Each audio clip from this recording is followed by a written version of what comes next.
to you. You can close on anything you want. Okay, well, I'd like to close on that. I think it's just too expensive to live in Des Moines. It's just too expensive of a city, and like, I'm just gonna look at other cities like Chicago, San Francisco, New York, see what they're doing, for example, and try to do things the complete opposite. And however, I am a musician, I'm an artist, so I'm very into the creative endeavors that other people may do. I'm kind of supportive of the arts.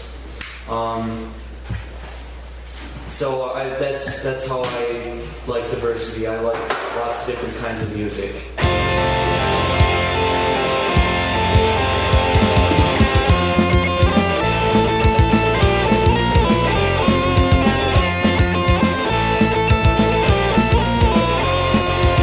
Good morning again. This is Rock Hard Caucus, episode 123. 123. 4-5. This is our 1,234th episode. It's sort of a milestone, right? When you get to the successive numbers, episode 123, episode 234. I think any podcast that hits over 100 episodes is a unqualified success. So most of them don't make it past dozen. So that's true. That's what I would refer to us as, an unqualified success. Yeah, you don't need to qualify it. It's a Sunday morning again. It's October 22nd as we sit here recording this. My name is Justin, as usual, and Evan is here, too. As usual.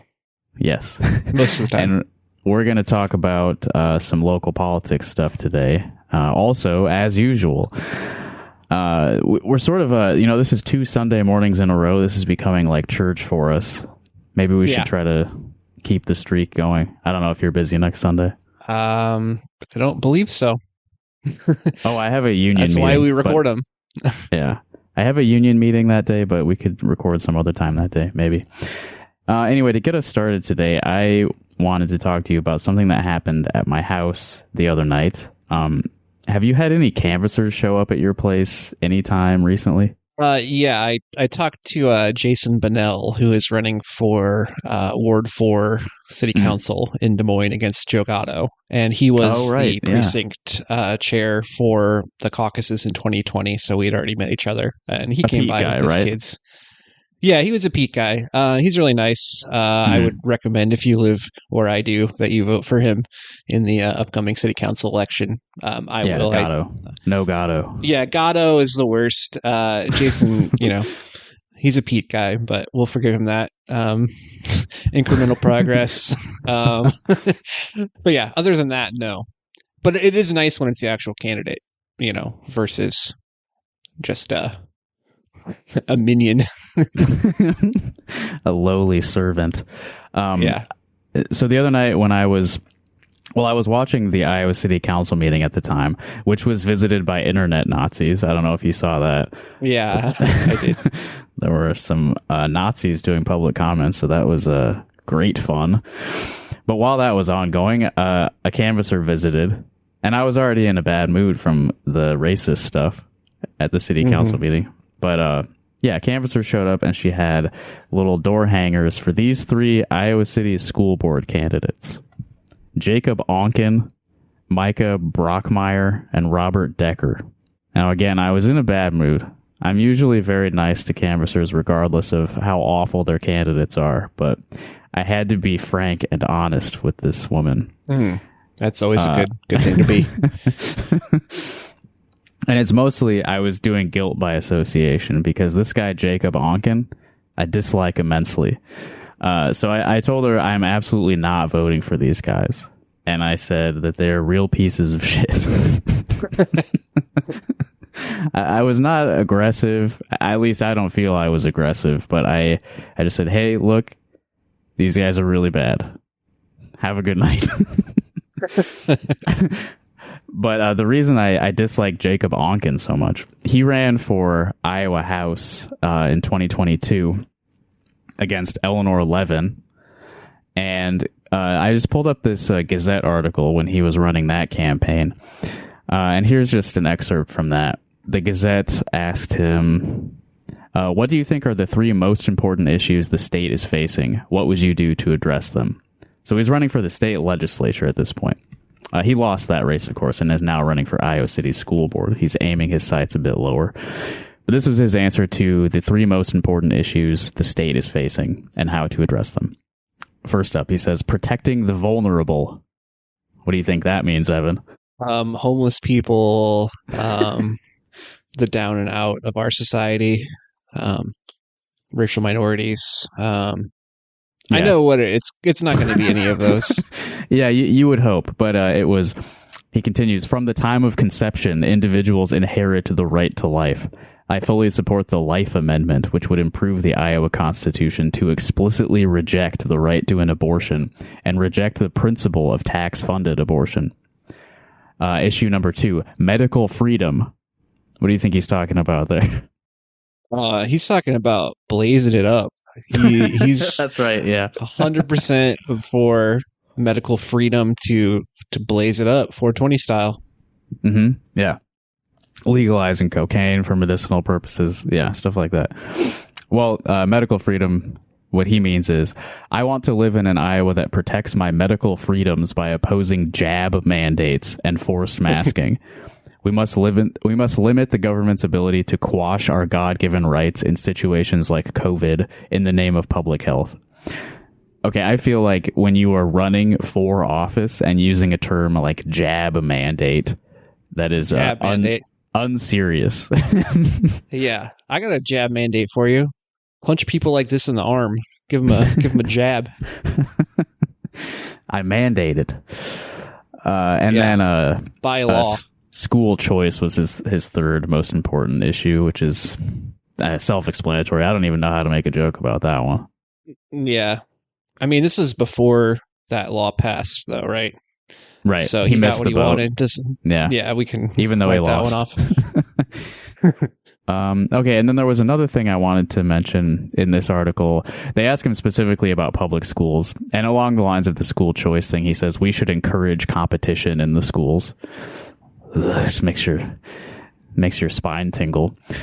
And then he continues with what I think he really cares about the most. Furthermore, schools have no business teaching children about gender ideology or sexual orientation. Children are extremely impressionable and in a position of vulnerability as students. The law should require schools to be more transparent about what happens in our schools. The law should also limit when LGBTQ topics can be discussed in our public schools. Lastly, students should only be permitted to use the bathroom that aligns with the gender they were assigned at birth. Which is kind of an interesting way of phrasing it, you know? Like he's acknowledging that this gender was sort of forced upon the student. It was assigned to them. Sort of acknowledging that it's maybe not so inherent. Yeah, I don't think they usually use the assigned at birth language. That's usually like people who are on the other side of the issue using that language. Right. It's sort of like doubly evil that, you know, you acknowledge that it's maybe something thrust upon a person rather than really like inherently within them, but still it must be socially enforced at all opportunities. Kind of, maybe he's just acknowledging intersex people's experiences. Yeah, you know, read between the lines. Yeah, yeah. Sometimes it's ambiguous. So, okay. So the reason that I was really aware of Jacob Onken is because almost exactly a year ago, I think this happened. Yeah, like mid-October 2022. I encountered these people because I was going to work this day. Some people were protesting a drag story time event at the Iowa City Public Library. And the guy that I saw outside the library, and actually, I just remembered this. I'm looking at a Press Citizen article by George Shilcock about this. And they've got a picture of a guy holding a sign that says, "This library grooms children. Danger." And he's wearing a Jacob Onken campaign t-shirt. But what I just remembered is that I took that picture. I forgot that he asked me if he could use that. I thought you were going to say it was Joseph Dobrian. No, he wasn't there to my knowledge. But what happened was Jacob Onken, while he was running for Iowa House, found out that the public library was hosting a drag storytime event, and instead of having his campaign employees / volunteers, I'm not sure how much money was involved. Minions. Yeah, exactly. Minions. We'll keep using that terminology. Instead of like actually campaigning for his election, he suspended all campaign activities that day so they could go protest the drag story time and just, frighten the children. The word groomer comes up a million times here. Onken was he was in the room holding a sign that said "Go home, drag queen groomer." Like he was actually inside there, and they're all wearing his campaign merch. So it's as if this was a stunt to increase publicity for his doomed political campaign. Doing so in a public library, which is, I believe, illegal to be doing like campaigning like that in there. Yeah, it seems like it. So he was running against Eleanor Levin. I believe I said that earlier, who it says in this article, I don't really know her personally. It says that she identifies as a member of the queer community. And Jacob Onken was running against her and had the word groomer on his website multiple times. So like a pretty clear sort of anti-gay slur, basically. But anyway, he lost that election 82-17, which is absolutely destroyed for good reason. And then, so this is the guy I really hated, was Jacob Onken. Mm-hmm. So I was at the time that the canvasser visited, I was not really familiar with these guys, Micah Brockmeyer, Robert Decker, but I was willing to assign guilt by association because someone was canvassing for them along with Jacob Onken.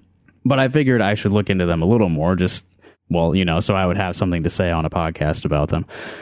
So Micah Brockmeyer, I found a very similar article from another drag storytime event in March of this year. And let me just Control F his last name here. Yeah, that looks good. I don't know if you have it pulled up, Evan, but let me just... Yes. You see that cardboard sign? You see that? Yeah. It's kind of the same sign. Huh. Yeah, so this guy, Micah Brockmeyer, he is seen here holding a cardboard sign that says, "Go home, drag queen groomer." And groomer is like bold and all capital letters. And I want to point out that one of the drag queens is named Spooky Santa with an I. So this man is railing against Spooky Santa, which... I don't know. I support Spooky Santa. It's almost Halloween. It's almost Christmas. So yeah. This happened in March, which is sort of, it's closer to Christmas than Halloween, but it's somewhere in the middle. So it's kids the right love time both for of those holidays. Santa. So I don't see anything wrong with this at all. No, I mean it's an event for children, and I mean he's an adult man standing in the center of like a sea of seated children. Yeah, just being a freak. And I don't know if he holds this position now, but at least back in March when this article came out, it says he was a Johnson County GOP official, like he's an officer of the county Republican Party. The candidate's chair, I don't really know what that position does, but this isn't just some guy being crazy. It's a guy being crazy with the official backing of the Johnson County GOP. And I mean, just seeing a photo of him doing the same thing again is that's enough for me to, throw him in the trash. Don't vote for Micah Brockmeyer for school board. He's also wearing a U.S. Marine Corps veteran hat backwards, which I think is against the it's like a violation of flag code or something. Yeah. His door knocker is very nondescript. I think they're trying to just like do undercover, like don't tell anyone what we're really about. Just see if they'll vote for us because we look nice. This one's interesting though. It says safety. Teachers and staff who are properly trained and equipped to protect the students in our community. Yeah, so that's he means give them a gun. Give them guns, yeah, for sure. And then this guy I know the least about. His name didn't come up in the drag storytime library protests. But here's Robert Decker. There's a little bit of information about him on the back of this door knocker, which I think reveals a lot. Robert has a bachelor's in business and a master's in theology. That's an evil combo. Yeah, that makes him very qualified for the school board. Business and theology. Really the two things that don't belong in education. Yeah. He works with people who have intellectual and learning disabilities. Well, that sounds good. He should keep doing that job. And works with them how, though? It's, yeah. He could be putting them to work with his business background. Which I guess, there's differing opinions on that. I think we've discussed that on the podcast before with Natalie. Yeah. Close to home for one of our people. But this is the really revealing one. His goal is to bring education back to its roots. Reading, writing, and arithmetic. Not social indoctrination. So it's the groomer shit without saying groomer. Yeah. I pulled up his website, though, robertdecker.org. And there was something like really fun here. Let me just... Okay, yeah. Along the lines of the reading, writing, and arithmetic thing. The 3 R's, as they're often referred to. Back to basics. This is on his website. The kids need to be prepared for the real world and the fundamentals of education. Teaching anything else is propaganda and political. So anything that isn't STEM is propaganda by default, like social studies, like anything like history. Yeah. Like art. Well, and even STEM is what? Science, tech, engineering, and math. Is that it? Yeah. I mean, that doesn't include reading, though. Right. Reading and writing. There's no science here either. In fact. Oh, yeah, that's right. In fact, this is pretty anti-science, as he continues. If a viewpoint on an issue is taught, a counterpoint should also be taught. So this is sort of the anti-evolution. This is the fair and balanced learning method. Yeah, the fairness doctrine for elementary school. For instance, science is not formed by consensus, is formed with verifiable facts and challenged/questioned. Speaking of reading and writing, maybe proofread your fucking website, Mr. Decker. Oh my God, got him. He also capitalizes climate change. To say that science cannot be questioned is the exact opposite of science. Climate change is not a confirmed science.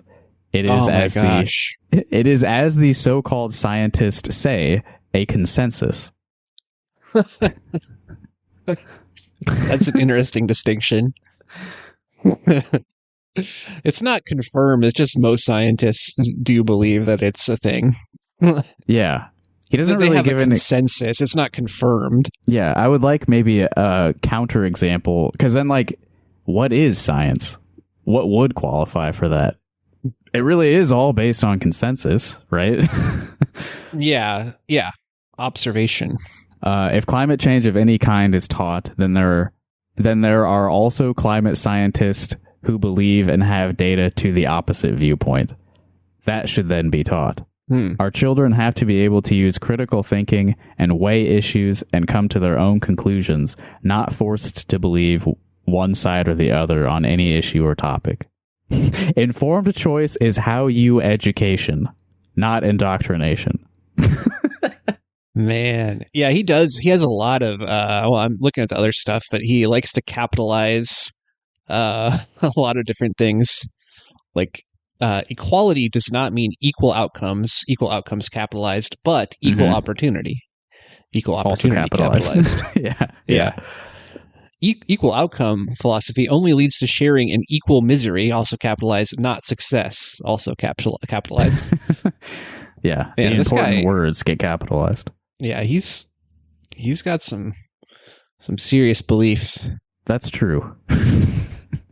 I would recommend, rather than serving on the school board, he should enroll in some remedial reading and writing classes. You know, one thing I didn't say is that, is this on his door knocker? It's not. So this is on his website, but not in the door knocker. A basic fact about him. He's a U.S. veteran who served from 1985 to 1989 in the Army, with 1 year patrolling the DMZ line of freedom. Which would be line of freedom. Which is Korea, right? Yeah. in the late 80s. Mm-hmm. I don't know if that was like, I don't know a lot about Korean history of the 80s, but I'm not sure how hot the DMZ was at the time. Yeah, I mean, it's very funny to call the DMZ the line of freedom. It's like pretty double speak sort of thing. So those are my 3 anti-endorsements for the Iowa City School Board. Those names again are Jacob Onken, Micah Brockmeyer, Robert Decker. So if you live in the Iowa City School District and will be voting on November 7th, I would request that you not vote for Jacob Onken, Micah Brockmeyer, or Robert Decker for the reasons that we just discussed. And since all those local elections are coming up again on November 7th, we're not 100% sure. I don't know if we'll release another regular episode before then. Maybe we will if we meet next Sunday. But I thought now would be a good opportunity to lay out any other endorsements we might have in these upcoming local elections. We already discussed voting against Joe Gatto in Ward 4 in Des Moines. So that's a good one to remember. I forgot I did get a call from a Joe Gatto canvasser, and I picked up and I heard who it was, and I said, I'm not voting for for Joe Gatto. Yeah. And she just hung up.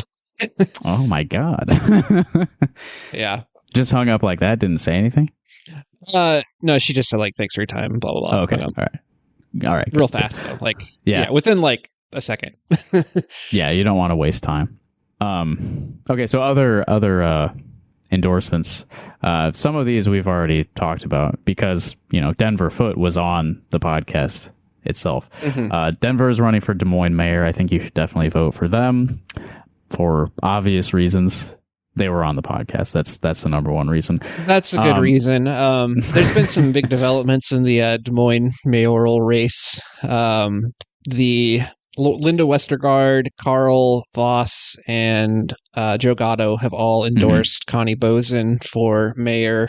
They're basically ganging up to prevent Josh Mandelbaum from winning, or that's their goal, because Josh Mandelbaum is obviously too radical of a candidate for Des Moines right now, because he I guess the thing that he's pushing right now is that he and Indira Shoemaker pushed a resolution to basically add abortion rights into city code or whatever. Every other counselor voted against it, so now he's saying that he is the only candidate who is willing to support abortion rights at the city level.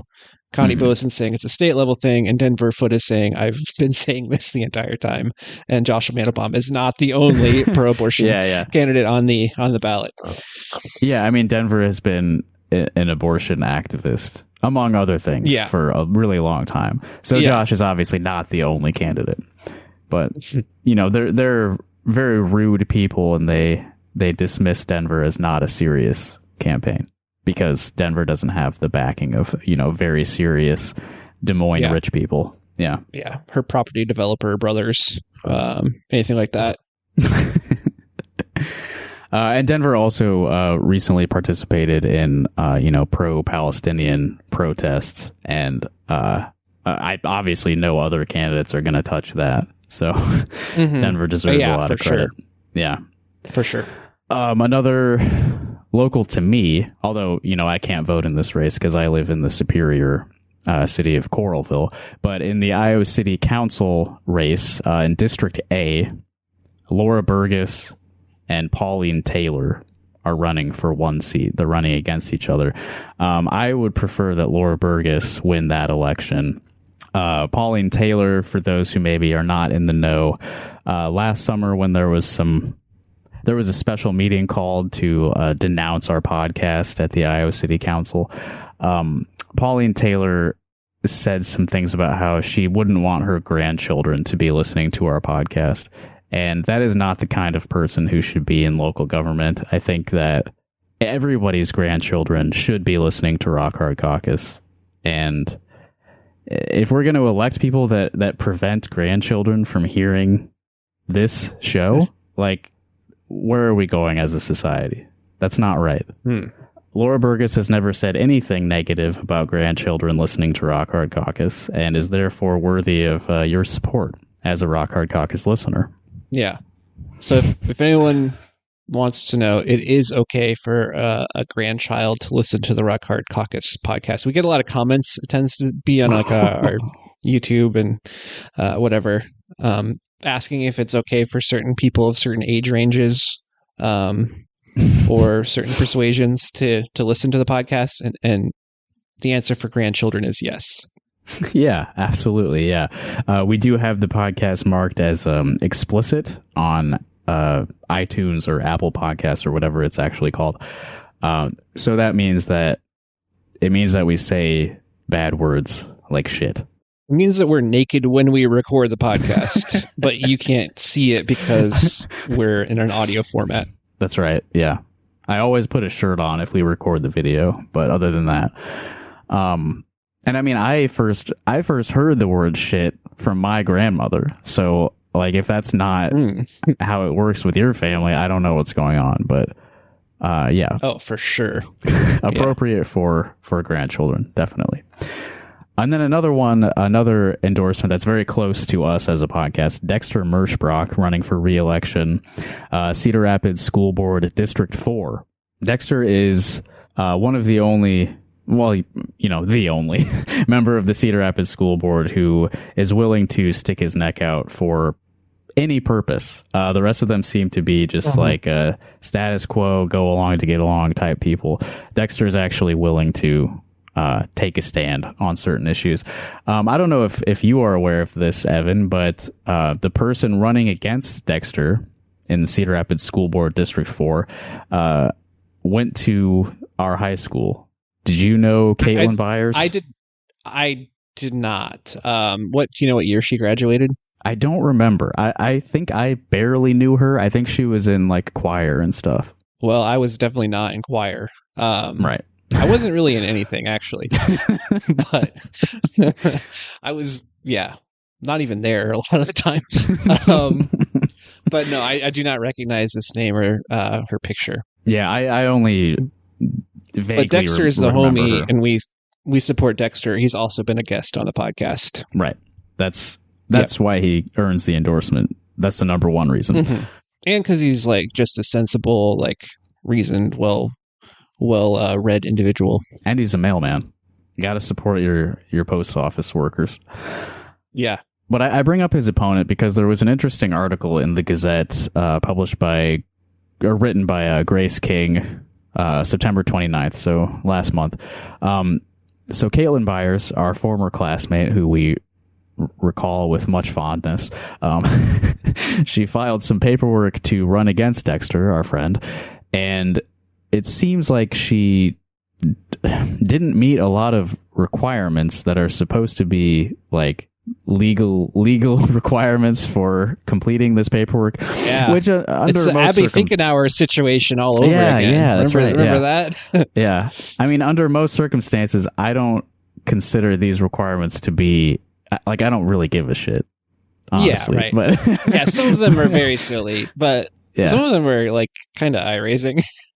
Yeah, and it's interesting how these things are enforced more so than there's any like actual intrinsic value to filling out paperwork correctly. Mm-hmm. Like, and how people, in the Finkenauer situation, how people may cast themselves as victims when they like fuck up their paperwork or whatnot. Mm-hmm. But she filed the paperwork and there were multiple issues with it. Let me just scroll down here. Okay, so another candidate named Stacey Johnson filed some kind of objection to Caitlin Byers' paperwork. Stacey Johnson is running against David Tominski, who is the school board president. He serves School Board District 1. These details really, really matter. Anyway, Stacey Johnson filed objections because Caitlin Byers' paperwork did not reference... Wait, fuck, what am I doing? They talk about like multiple fucking people's paperwork in here. So yeah, I'm having a hard time following it too. Yeah, so Stacey Johnson's paperwork also had been challenged because the paperwork did not say explicitly that Stacey Johnson was running for the school board. She used the initials CRCSD instead of writing out Cedar Rapids Community School District, and she did not answer the yes or no question, is the candidate running to fill a vacancy due to the death, resignation, removal, or temporary appointment of an office holder? So it comes across like this person, Stacey Johnson, filed this objection against another candidate because her paperwork had been challenged, so why isn't this other person's paperwork being challenged? Right? Oh, I see. So, for example, Johnson claimed that parts of the candidate header on Byers' nomination paperwork, required by law to be filled out before prospective candidates accept signatures, appeared to be written by Byers' husband based on handwriting comparisons, and alterations appear to be made on each document, among other things. So it's like everything has to be filled out on this like petition paperwork before you accept signatures, but it looks like the information at the top was either filled in or altered after the signatures were collected, which is not supposed to be allowed. And then most interestingly of all, in my opinion, the notary seal on Byers' nominating petition came from Portugal and was called into question by... That's what's fucking weird. So it was notarized in Portugal rather than locally.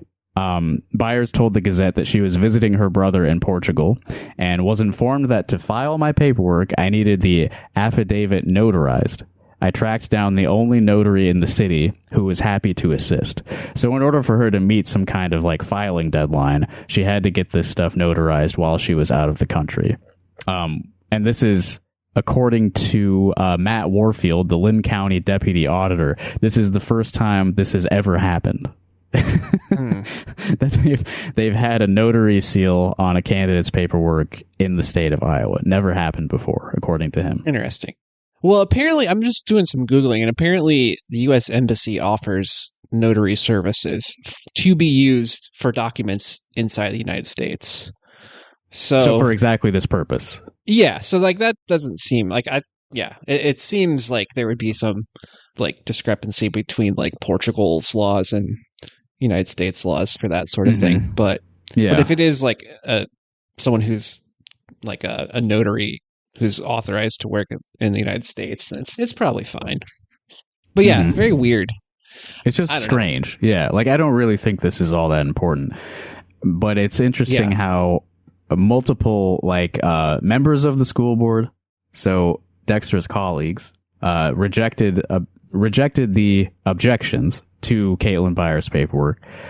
So they're allowing an opponent to their colleague Dexter to run despite these issues, and multiple like election officials and auditors and stuff are just like, yeah, whatever, it's fine. So I mean, whatever, I don't care that much, but I do think it's interesting that they seem more than willing to allow a challenge to the only member of the school board who is doing things like this, which I pulled from another Gazette article. School board member Dexter Merschbrock, who voted in April against demolishing Harrison. That's an elementary school that they're going to bulldoze or whatever. He said that the board's initial decision should be overturned. I don't think we should be closing any schools if we don't have to, especially if they serve a community in a neighborhood, he said. Merschbrock made a motion to adopt the community proposal not to demolish the Harrison building. The motion did not receive a second. So no one's even willing to vote on anything like this, despite like a group of community members showing up to their school board meeting and saying, we would prefer you not tear down the elementary school in our neighborhood. Dexter's the only candidate, or, he's a member of the board, but he's running for re-election. He's the only one who is like listening to community members who are saying they would prefer the district not tear down a bunch of buildings, which seems to me like the only purpose is like to pass some money along to like construction companies to build new schools. Yeah. Or is there even any plans to build another school to... Like, is it the issue that the building is just, like, decrepit, or is it, like, they're just trying to, like, shuffle students around and shuffle money around? I'm not 100% sure on any of that. Yeah. Oh, okay. It says they do want to build a new school on the site. Okay, so they're you're in the exact same spot. Okay. Well, I mean, from what I can tell, like, the general public of Cedar Rapids is not really on board with the city's ongoing project to just destroy all the historical buildings. No one seems to be very happy about that. And there's only one school board member who is listening to those concerns. Dexter Merschbrock. So for those reasons, but more importantly, the fact that he was a guest on this podcast, he receives the rock hard endorsement. Yes, sir. I had one other thing I wanted to... This is a quasi-endorsement, more like a silly plan. So the caucuses, the Iowa caucuses, the famous Iowa caucuses are scheduled for January 15th of 2024. The Democratic caucuses are not going to be competitive at all. It's at this point, it's just Joe Biden and Marianne Williamson. That's right. And they finally caved to the DNC. And so the voting is not going to happen at the caucus. They're just going to be the choosing the people to go to the convention. Right. Which is also an opportunity for shenanigans because there's going to be even less people attending. Yeah, it is. If you have the stomach for that, then by all means go to the Democratic caucuses and try to get some more like legalized drugs party blanks going to annoy some conservative Democrats. Yeah, piss off the Tyler Grangers of the future. Anyway, the Republican caucuses are going to be more of an actual thing. What happens at those caucuses actually counts towards the Republican nomination process, even though we all know it's a foregone conclusion. Donald Trump will be running for president from prison and will win. But there's more candidates running. Despite them not having a serious shot, they are running campaigns. And my plan up until a couple days ago was I was going to register as a Republican and caucus for Perry Johnson, wearing my abolish the FBI hat. And I figured in a county like ours, like Johnson County, which is very heavily Democratic, we could probably skew a few delegates actually to Perry Johnson because there's not a lot of Republicans like in the urban areas of Johnson County. A few of these precincts could probably swing. And you know, if I can encourage a few of the liberal lefty types to fuck with the Republican caucuses, you know, since the Democratic caucuses won't matter. But unfortunately, my plans have been thwarted by the candidate himself. October 20th, this is in the Iowa Capitol Dispatch. Michigan businessman Perry Johnson suspends 2024 presidential bid. Damn. Man, he had such a good shot too. Like he's catching on, I'm telling you. And they're gonna shut down the campaign now before even a single vote has been cast, like Kamala Harris style. Like, what the fuck is this? You know, I was upset, but you just made me realize he has a good shot at the vice president. Yeah. That's actually, that would be a good position for him. He would be a super interesting running mate for Trump. He's a big quality control guy, so he could basically just be quality control over Trump's like speeches and his statements. Yeah. Process improvements for Trump's public speaking. So Perry's statement as he closes down his campaign. I haven't received an email from him in quite a while, by the way, even though I'm on his campaign list. But this statement, he criticized the RNC for intentionally keeping outsiders, in quotes, outsiders, out of the debates with their polling and fundraising thresholds. Here's a quote from Johnson. I must admit the corruption among leaders at the RNC during this process was appalling. Not only was the debate process set up to keep outsiders off the stage and without a voice, but when we did meet their arbitrary metrics, corrupt leaders used their authoritarian power to kick me off the stage at 11 p.m. the Monday before the debate, despite our team working with Fox News all weekend on logistics. So he has a very specific grievance. He wasted all that time working on logistics just for them to rip it away. Gotta piss you off, man. Justice for Perry. Yeah, absolutely. Like this is, you know, his post, you know, after we saw him at the state fair, he sort of pivoted and he got like excluded from the debates. He sort of pivoted to being like the pro January 6th candidate. Yeah. I don't know how much you saw of that, but he was like offering to like support the legal battles of the the January 6th participants. There's not really anything about that in this article. He seems to have dropped that point. They mention here that he polled below 1% in the August Des Moines Register Mediacom Iowa poll. So only up from here. Yeah. I don't know why he gave up so quick. Man, what does Big and Rich think about this? Big or Rich? Which one was his friend? Yeah. That's a good question. I think it was Rich. But I imagine they're really bummed. Man, that's sad. I don't know what to do now. Will Hurd also dropped out, but I don't know anything about him. Yeah, he I think he was at the state fair, but like days after anyone else was. So it's like, yeah, pretty funny for I have no who is Will Hurd? He sounds like is there like a sports guy? Like I don't remember like a sports guy. The only thing I know about him is he was one who was like willing to openly criticize Trump on stage, and he was like getting booed for it by crowds. It's like the only thing I saw about him. Oh, he's a former CIA clandestine officer, so that makes sense. He's part of the so deep he's deep state. So yeah, what the fuck? Yeah, man. Well, but speaking of presidential candidates, this is kind of a segue.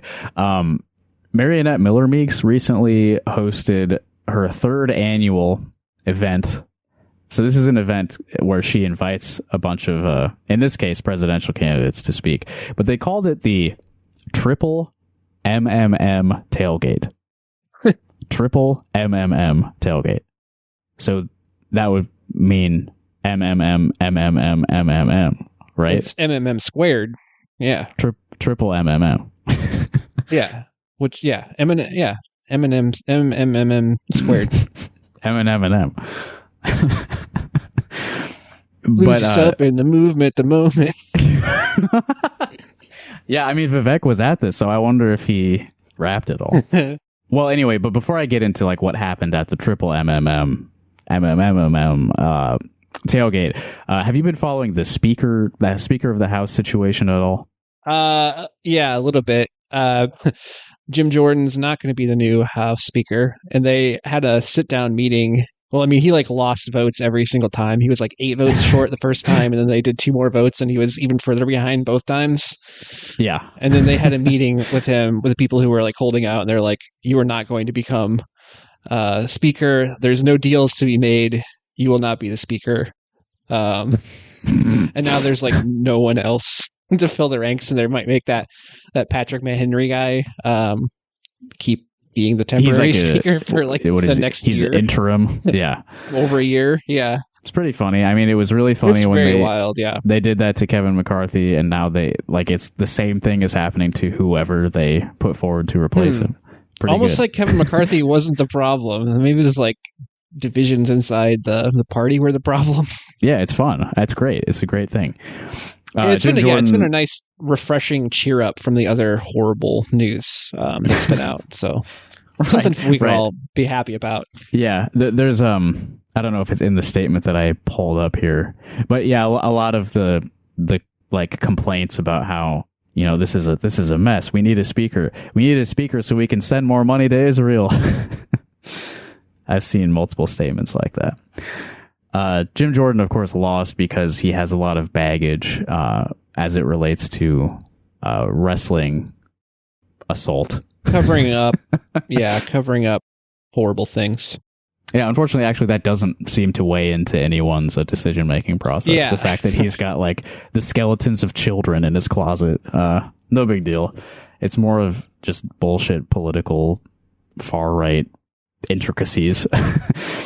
But anyway, Marionette Miller Meeks, that's who we were talking about. She's my representation in Congress after she won an election by 6 votes and then won re-election easily. So she's got a long future, probably. Well, she voted for Jim Jordan. You know what? I'll just read this statement she released, and that'll reveal everything. She released this earlier this week. I think it would have been the 18th or 19th. The timeline doesn't matter so much, but she said, "Yesterday I voted to support Jim Jordan's candidacy for Speaker of the House. I voted for Jim Jordan for the greater good of the House Republican Party based on our conference meeting and the test speaker ballot that was cast earlier this week. However, after one round of votes with my support, he was not able to secure enough votes for the speaker nomination, and my initial concerns about threatening tactics of Jim Jordan's supporters, including from members of Congress, increased despite assurances. So there's in order to whip votes for Jim Jordan, they're threatening people, threatening members of Congress. Like, who's making the threats? She should be naming names if there's like actual members of Congress threatening her. Yeah, well, that's kind of the whole. That's kind of the whole thing with like the internal divisions in the Republican caucus. It's like any like moderate, so-called moderate Republicans are like unwilling to actually like call out any of their colleagues or call out, the big guy himself, Donald Trump. Yeah. And so like they don't really have any room for maneuverings. They're like trapped between like not offending like angry Trump voters and like actually running a fucking House of Representatives, like, and obviously like Matt Gaetz, and they don't have any actual intentions of doing anything. Like they're just there to burn it all down. It's not like there's really that much to like get behind anyway. Like, this seems to be like an ongoing problem since the Tea Party stuff.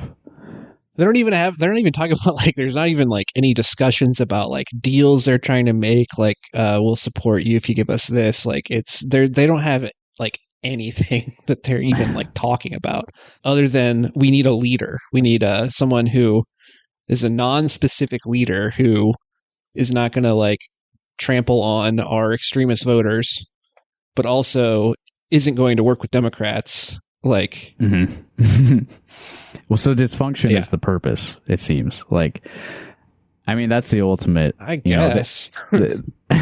Once they have like a super conservative Supreme Court, then it doesn't matter what the rest of the government does. You should like try to just shut down as much as possible, right? Yeah. Well, they passed a 45-day continuing resolution to keep the government funded, and now there's not going to be like a functioning House of Representatives to pass another budget. So true, yeah, that is just sort of maybe they are getting what they want in the end, which is just another government shutdown that they will be 100% blamed for. I mean, maybe that's the good news that Biden needs right now. Yeah. It all works out in the end. These things have a way of working themselves out for the duopoly that runs our nation. Okay, so she'd been receiving threats. Today, it became abundantly clear early in the roll call vote that Jim Jordan still did not have the votes necessary to become Speaker.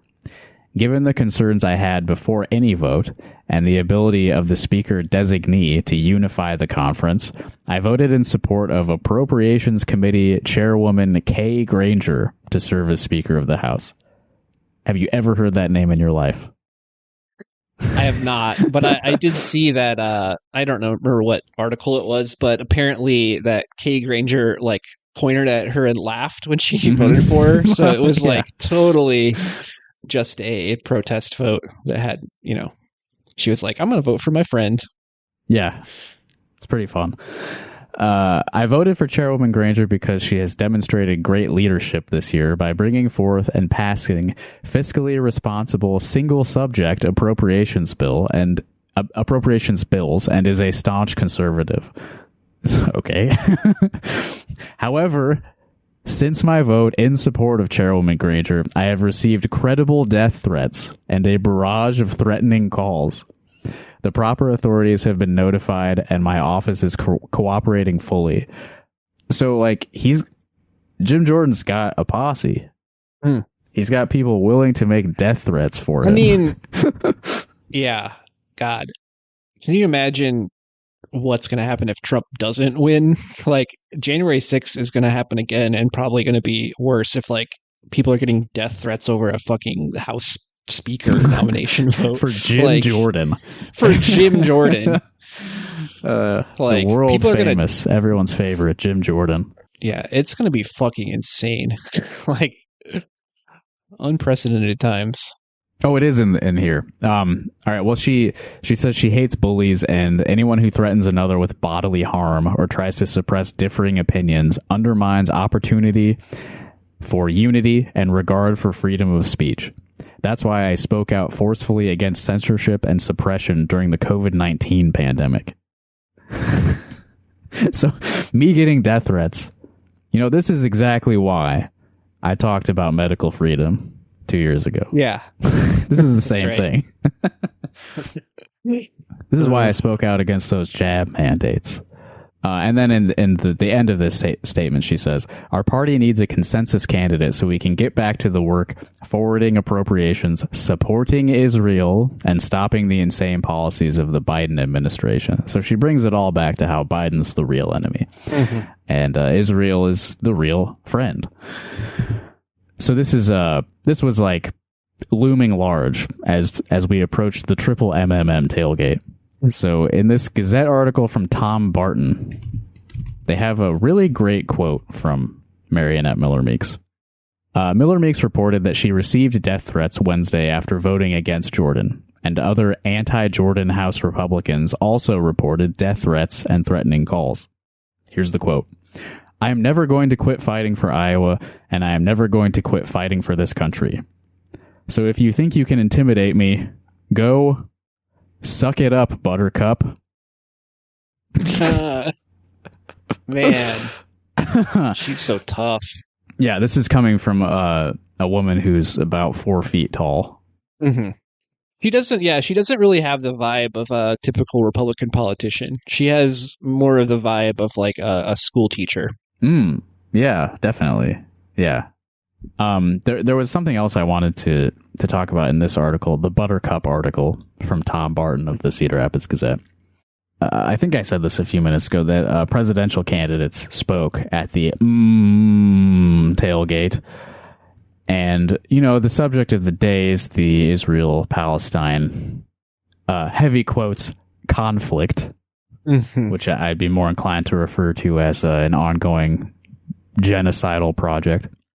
That's the main subject of the day. So, for example, Ron DeSantis. You know what? I'm going to show you this, Evan, because it's a very nice image. Ron DeSantis. Forgot about Ron DeSantis. He's still out here? In the back of a pickup truck, looking cool as hell. So I'm just doing Control F Palestine in this article.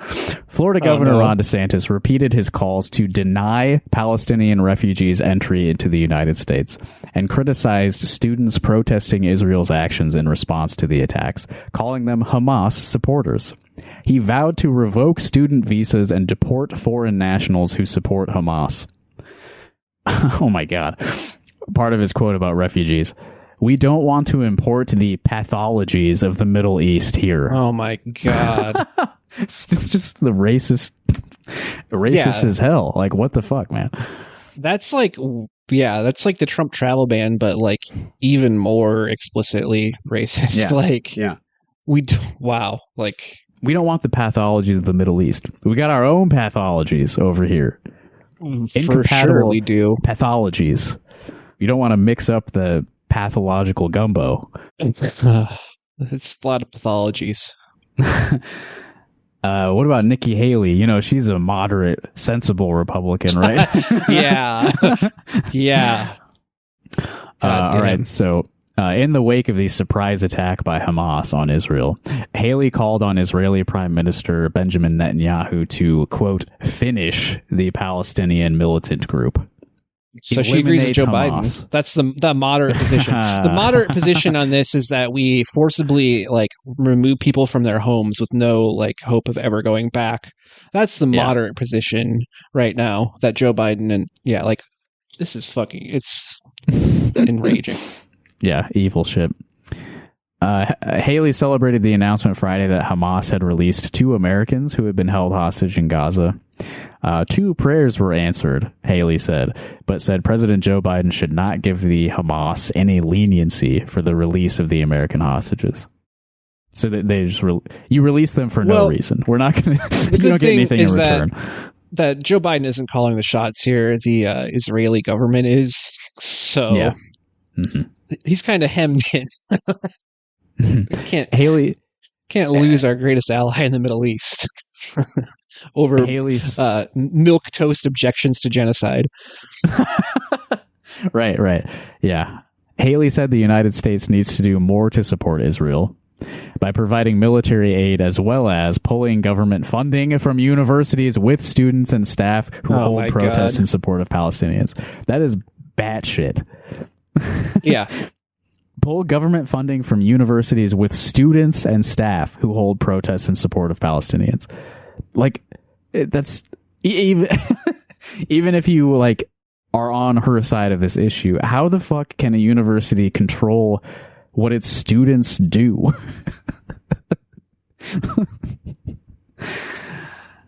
If the students hold protests, the university loses funding. So you need your university police forces out there cracking skulls. Oh my god, ASAP, dude. To stop, like, nip this in the bud. Man, that fucking pisses me off, especially because she's getting so much positive coverage from like all these like Bleeding Heartland again, my nemesis. Sorry, Laura. Like, well, come on, dude. Like, you can't. Nikki Haley is just as much of a fucking lunatic, even if she is like slightly more moderate on abortion. Like, that does not mean that she's not a fucking lunatic. Yeah. That's horrible. Like, that's one of the worst. I didn't hear about that, the college thing. That's that's far out. Pull funding from schools where protests happen. Okay, there goes education. I mean, again, part of the larger project, I guess. What about Tim Scott? What about him? He's a very normal candidate for president. Yeah. Man, the last time I thought about Tim Scott was when he was at that McDonald's in like Ames or something, and he was just like, it was just a picture of him at a McDonald's. Let me find it. Yeah, I don't think I saw that. He's chilling. Got a little hungry on the road in Iowa. Good thing I spotted the Golden Arches, and he's holding up the fries to show the camera. Might be good album art. Yeah, let me pull that up. It's not a selfie either. He had someone take a picture of him posing with French fries from McDonald's and a Big Mac. Yeah, he looks very happy too. Super happy to be holding those fries and to be on the road in Iowa. You can hate the corporation, but the fries are good. Yeah, it can't really be denied. Here's a hot take, though. I tend to prefer Burger King fries to McDonald's. They've changed them so many times. I think I used to agree with that, but not anymore. Yeah, McDonald's gets points for consistency for 100 years straight. That's kind of their main thing. The food tastes the same as when you were a baby. Yeah, that's the thing. It's like McDonald's, I get 2 cheeseburger value meal. Cheeseburgers have tasted the same forever. Fries taste the same as forever. I'm not trying any of that new shit. Yeah. Stick to the basics. The mid to late 2000s Wendy's fries, that was the epitome of fast food fries to me. But then they shifted over to this like sea salt thing, and they were super dry. And they've never come back from that to me. But I'm a little outside of the norm when it comes to fries. I prefer them to be a little bit softer. And if they're floppy, I kind of like a floppy fry. I don't hate a floppy fry, but... Well, back to Tim Scott. Tim Scott and his fries took us on a journey. But he also had some opinions on Israel and Gaza. Scott described protests happening across the country against Israel's response in Gaza as anti-Semitic, and vowed if elected, he would sign into law legislation he introduced to revoke federal student aid to colleges or universities that say it's okay to spread terrorism on our campuses. Oh my God. I mean, if a university was releasing a statement like that said it's okay to spread terrorism on our campuses, that's a different conversation, I think. Yeah. I'm not totally sure that that's what's happening. Are we talking about the School of Americas? Well, it's okay to spread terrorism in the global community. That's what the schools teach us. Yeah. If you're getting a degree in international affairs, I think that's the number one thing you learn. Yeah. Well, they don't have anything else about the candidates saying anything about Palestine, but they did get comments from voters. They interviewed some voters who attended the triple MMM tailgate. For example, Bill Montag of Coralville. So he's my neighbor. He said he remains undecided, but he was impressed with both DeSantis and Haley. So here's a quote from him regarding the Israel-Palestine thing. The attacks on Israel were a disgrace, and I agree with everyone that Hamas needs to be removed from Earth. They need to be taken out.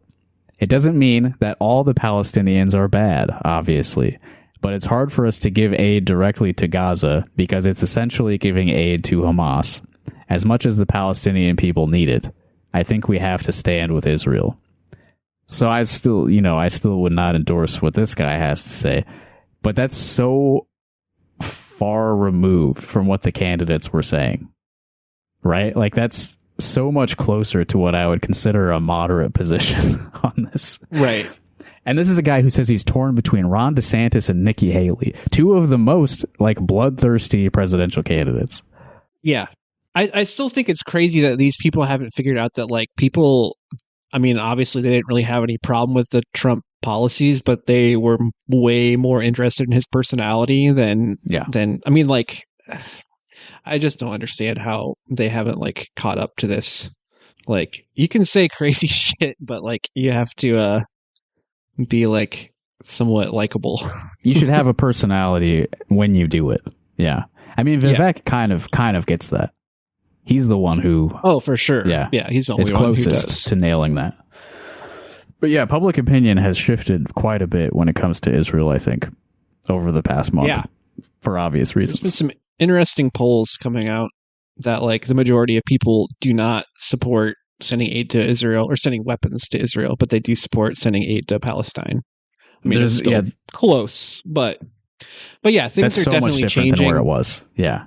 For sure. And then there's, like, people from the State Department resigning. There's, like, articles coming out about a bunch of other people supporting them. And again, it's like a tipping point where it can't really go back to the way it was before. Like, it's, like, out in the open now. I mean, it always was out in the open, but now there's, like, more of a, like, critical support for Palestine. More, yeah, like, sort of outward acknowledgement of, like, the reality of the situation. When you get, and you can call people anti-Semitic as much as you want, but, like, I'm glad to see that people are not, like, backing down from, like, false accusations like that. Yeah, I mean, I hate to sound like one of those people who are like, the more you call me racist, the less that word has any meaning. But, like, that really is the case with like some of these accusations of anti-Semitism. When all you're saying is, like, this tiny group of Arab people who have been forced to live on an increasingly smaller amount of land, I don't think they should be wiped out. I don't think that you should do a genocide on them. When you're calling somebody saying that anti-Semitic, like, that really kind of does undermine, like, right. And, like, fucking, like, Thomas Friedman is, like, posting, like, pro-Palestine articles now, like, which is I don't know. When you even are quoting, like, a DeSantis Haley voter in the newspaper, and even that type of guy is getting a little bit wishy-washy on the issue, like, the stuff has shifted for sure. Do you want to finish today's episode with a little voicemail? We got a check-in from our old friend. I think you know what's coming. If you would like to call us, the phone number is 319-849-8733. Very easy way to remember that is 319-TI98-P. And that's P-E-E. Like the liquid that comes from your body. P. That one. So we... the last time we listened to voicemails, they were a month and a half old. This one is only 2 days old, so we're kind of catching up. We're a much less of a backlog with these things. Rock Harders, it's Iowa's only Democrat and state auditor, Rob Sand. It's been 42 days since I last called you. I can't remember your faces or your voices. I hope you've been able to continue the podcast without me, your co-host. I can't stand it anymore. Caitlin Clark is still after me, always just out of reach. I try to rest when she's not around, but I dream of the buttery visage every time I close my eyes. But I think I finally found a way to escape. I can't believe I didn't think of it before, podcasters. It's the Sky Glider. I dropped the fried Oreo on the seat, and it didn't come back. Rock harder, it doesn't loop anymore. It goes somewhere, forever and ever. I have to get on, my fellow co-hosts. There are press conferences and articles that aren't about me. There are small-town secretaries picking from the petty cash drawer all over the state. I have to bust them. No one else. I'm Rob flipping the sand, okay? Rock herders, the next time I call you, I will be free. One way or another. Toodles. I love the serious, gruff toodles at the end. Man, Rob's been going through it lately. Yeah, I am sort of, I'm heartened by that last call. It sounds like he's sort of finding his way back to us. Mm-hmm. I was happy to hear that he is seemingly keeping track of the days somehow. He knew that it had been 42 days since he last called. He seems a lot more optimistic about what's coming. He seems to have found a way out of the pocket dimension that he's trapped in. The Sky Glider, which is like a ski lift, right? Seems to be taking its passengers to out of that realm to another plane. So hopefully that works out for him. Yeah. So yeah, if you're like a low-level public employee in Iowa and you've been embezzling money, Rob, he's back. So look out. Watch out. He is the knight. I did receive an I'm wondering if there seems to be some kind of cover-up from his office staff. They have not acknowledged that he has been missing for about 2 months now. I got an email from him saying we should legalize weed. It's well, he's not even in our plane of existence right now. I don't know how he's sending this email. Yeah. Though maybe the weed would send him back too. Kind of sends you to another dimension. If it sends you, if you're already in another dimension and you smoke enough, you have to smoke a lot. Yeah. In order to alter your consciousness, I want to see that stuff. Man, I want to see Rob Sand smoking weed, like Elon Musk style on the Joe Rogan show. I bet so he ignored our acceptance of his request to come on our show, but I wonder if we could change his mind if we offered to do that. What if we get you on video smoking weed, then will you come on the show? It'll make you look really cool. It will make you look really cool, honestly. It might honestly not be a bad idea. It might make you you're trying to be relatable. Imagine, man, if Rob Stan gets stoned, man, what's he going to be talking about? We're going to see the real Rob Sand if he gets stoned on camera, Yeah. He's kind of all about artifice and pretending he's way stupider than he actually is. But when you smoke weed, it kind of makes you stupid. So we get to see the real Rob Sand. Yeah. That's why I've never smoked it. Yeah. That's why I'm so smart. Yeah. Although speaking of the Israel stuff, did you see Sarah Silverman said that she she posted something that Israel should be, it's good that they're denying Gaza food and water, and then she blamed that on being high. That's the reason she thought I didn't see okay. that part. I didn't see that part. I'm joking, by the way. It doesn't absolve you of anything. Right. Yeah. No, that's wild. I did see the collective punishment thing. fucker. Fuck that. That's lots of just ridiculous. Lots of very stupid famous people have signed on to a lot of really appalling statements in the past couple of weeks. Amy Schumer, also a lot of terrible shit. Yeah. All right, so that's the voicemail segment, 319-849-8733. You can also, if you would like to mail us an Oreo that came from another dimension that traveled here via Skyglider, our address is P.O. Box 5336, Coralville, Iowa 52241. If you missed it, just go back a few seconds and listen to it again and write it down this time. We've got a bunch of shit coming out on this podcast feed over the next week. Again, we're recording on October 22nd. I'll probably have this done and edited by tonight. So you'll see previously in the feed, I Hear I See Radio episode 125 with Doroja Guamna was released. That's the anniversary episode of I Hear I See Radio. It's been 6 years since I started doing radio. Congrats. Thank you. And then tomorrow, we're releasing last year's Halloween episode for free. It's like 2.5 hours long. So that'll be on the free feed tomorrow.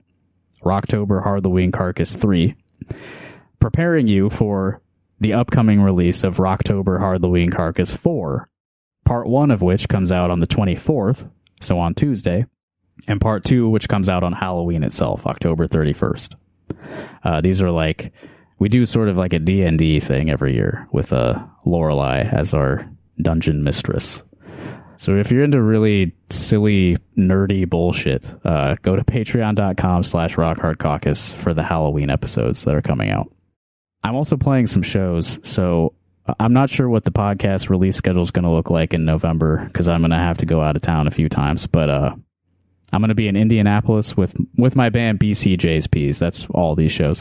Indianapolis this week, the 26th. Chicago on November 9th. DeKalb, Illinois on November 10th. Chicago again on November 11th at the Color Club. I think that's going to be like our big show, hopefully. Public Space 1 in Iowa City, November 17th. Galesburg, Illinois, November 18th. So that's the BCJ's Peace Tour. You can find ticket links at justinkcomer.com/shows. And then I think I can announce this one as well. November 9th, I'm going to be at XBK as a guest for the Haploid album release show. It's not December 9th. What did I say? It's December 9th. November 9th. Whatever I said, I meant December 9th. That's when that show is. Haploid at XBK. I will be a guest because I played on their new album. Yes. Okay, that's all that I had to plug. Are we done? Yeah, I don't have anything to plug. Okay. Evan might be coming to that show on November 9th. December 9th. I will be at that show. I do have one thing to plug. There is going to be another demonstration for Palestinian freedom on Tuesday, the 24th at Cowles Commons in downtown Des Moines at 6 p.m. Okay. I will put is there any sort of like online info about that? Yeah, I'm sure there is. It's like all of the like the DSA, a lot of left political groups are all on board with it. So hoping for a good turnout. I'm planning to be there. So cool. I'll put something in the episode description so you can find it, people listening. All right, that'll do it for Rock Hard Caucus episode 123. 11123 123 123 123 MMMMMMMMMMMMMMM. Yeah. The 3000th podcast. 3 M's. Talk alert, possible person with a gun near the pharmacy building on South Grand Avenue. Stay clear of the area. Person with a gun. Person with a gun. Person with a gun. Person with a gun.